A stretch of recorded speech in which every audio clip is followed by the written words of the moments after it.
गोविंद सिंह डोटासरा के बयान ने फिर से राजनीतिक सरगर्मी मचा दी है। बता दें कि मुख्यमंत्री भजनलाल शर्मा ने श्रीगंगानगर की धरती से कांग्रेस पर निशाना साधते हुए शुक्रवार को कहा था कि एक पूर्व मंत्री जेल से बाहर आए हैं और दूसरा जेल जाने की तैयारी कर रहा है। इस बयान पर कांग्रेस प्रदेश अध्यक्ष गोविंद सिंह डोटासरा ने शनिवार को पलटवार करते हुए कहा कि भेजो, कौन रोक रहा है। तरीके से एक्सपोज करता हूँ, बीजेपी को पूरी तरीके से एक्सपोज करता हूँ। कहाँ गए वो मगरमच्छ? कहाँ गए? उस नेता को पकड़ लेंगे, उस नेता को पकड़। साजिश रची थी महेश जोशी के लिए, जमानत लेकर के आ गया, बाहर आ गया। कोर्ट ने कहा क्यों जबरदस्ती कर रहे हो? भेजो ना, तो कौन मना कर रहा है?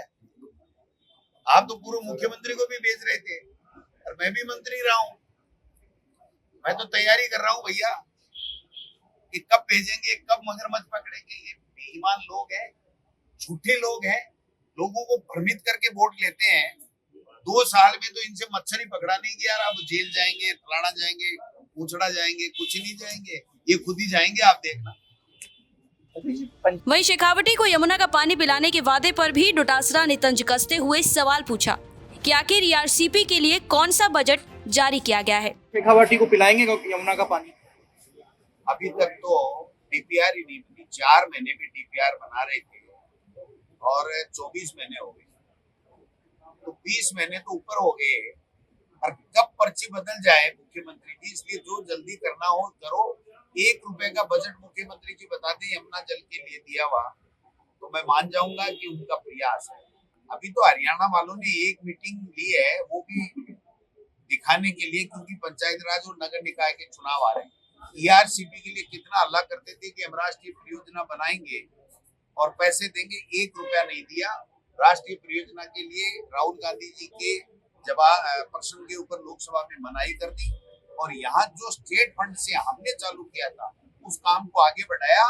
उसमें अडानी को पूरे के पूरे ठेके दे दिए गए, एक भी ठेका दूसरे व्यक्ति को नहीं दिया गया। ये इनकी चाल चरित्र जो है वो ये है सबके सामने। वहीं नगर निगम चुनाव को लेकर भी जब सवाल पूछा गया कि बीजेपी अपनी तैयारी कर रही है और कांग्रेस क्या कर रही है, इस पर जवाब देने की जगह डोटासरा ने बजट पर ही सवाल उठा दिए। साथ ही कहा कि अब तो पर्ची बदलने का समय आ चुका है, क्योंकि बीजेपी भी अपने स्तर पर कर रही है तैयारी, लेकिन अभी चुनाव के आसार की तैयारी कर रही है कि चुनाव होने ही नहीं चाहिए। हो जाएगा तो तुम्हारा माजना सामने आ जाएगा कि तुमने 2 साल में किया क्या। एक जिले में बीजेपी का नेता मुख्यमंत्री बता दे मैंने ये 100 रुपए का काम किया हो तो मैं मान जाऊंगा। हमारे किए हुए कामों पे भी इन्होंने बजट नहीं जारी किया।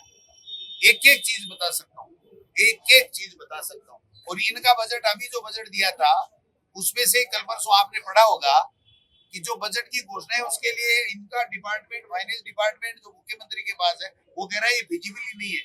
तो कोई इनको पूछे कि तुमने फिर घोषणा किस आधार पे की थी। इसका मतलब ये है कि ये पर्ची यूं ही निकल गई भाई साहब। पूरा होमवर्क है नहीं, पूरा नॉलेज है नहीं, अनुभव है नहीं। अब तो पर्चियां बदलने का समय आ गया। ये किसको क्या पकड़ेंगे, कौन जेल भेजेंगे, क्या नहीं भेजेंगे। वहीं इंडिगो की स्थिति पर भी डोटासरा नहीं रुके और इंडिगो की तुलना देश से कर दी। साथ ही केंद्र के एक्शन पर सवाल खड़े किए और कहा कि जब मौका मिलेगा तब सब बता दूंगा। ये जो इंडिगो की स्थिति है ना, वही पूरे देश की स्थिति। इंडिगो की स्थिति पूरे देश में है। त्राईमाम हो रहा है, हर व्यक्ति दुखी है। अब वोट का अधिकार छीना जा रहा है, तो इससे बड़ी तो क्या स्थिति होगी आप बताओ। साधारण से साधारण आदमी के ऊपर अगर वो बोल रहा है तो उसके ऊपर ईडी, इनकम टैक्स आ जाएगा। और इनके देखो, इनके नेताओं के मैं नाम बता दूं तो आप सकते में आ जाओगे कि ये भी होता है क्या, प्राइवेट बैंक खरीद रहे हैं। मौका मिलेगा मैं बता दूंगा। जो ज्यादा बोलते हैं ना कि हम तो ईमानदार हैं, कांग्रेस वाले ये है वो है, प्राइवेट बैंक खरीद रहे हैं 200, 500, 1000 करोड़ का। तो बातें करते बड़ी बड़ी, उनकी तो नहीं आती ईडी। गोविंद डोटासरा की क्यों आती है बताओ आप? क्योंकि मैं छाती में देता हूँ खटका।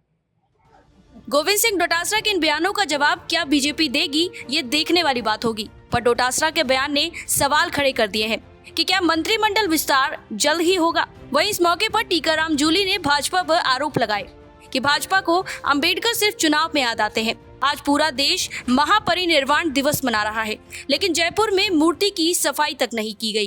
सबसे पहले तो मैं कहना चाहूंगा कि हमेशा जो है समाज कल्याण विभाग यहाँ जो सर्किल पे जो मूर्ति लगी हुई है अम्बेडकर सर्किल, उसमें पुष्पांजलि का प्रोग्राम करता था, लेकिन अब की बार वहाँ पे प्रोग्राम तो छोड़ दीजिए, वहाँ मूर्ति तक की सफाई नहीं की गई और कोई भी सरकारी नुमाइंदा वहाँ पे नहीं आया। तो बाबा साहब सिर्फ चुनाव में याद आते हैं कि इनको ये बात पूछना चाहते हैं।